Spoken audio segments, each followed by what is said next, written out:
Hello guys, magandang morning po sa ating lahat at ito nga, hinanda ko na yung pajero ko at magsasamba po kami ngayon.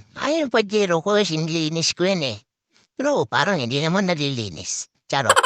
Ayan nga guys at ito na kasama ko na yung mga chikiting ko, asawa ko, mga anak. Sasamba pala tayo ngayon guys bilang pasasalamat sa araw-araw na natatanggap nating blessing. Para sa akin guys, ang magising lang ako tuwing umaga ay isang napakalaking blessing na po para sa akin. Para sa panibagong buhay, panibagong pag-asa.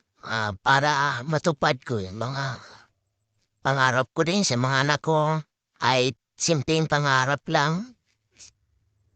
Sa akin lang na makapagtapos sila sa pag-aaral at magkaroon ng magandang kinabukasan pagdating ng panahon at hindi lang dapat dun nagtatapos bilang magulang ay responsibilidad din po natin na dapat ituro din natin sa kanila yung mga gawain natin sa bahay.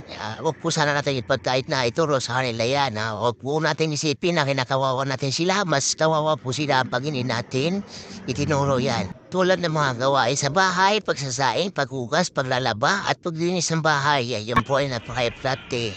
Ituro natin yan sa kanila.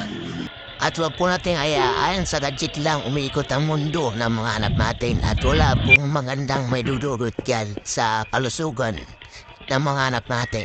Kaya dapat gawin natin ang tama para sa kalusugan at kinabukasan nila.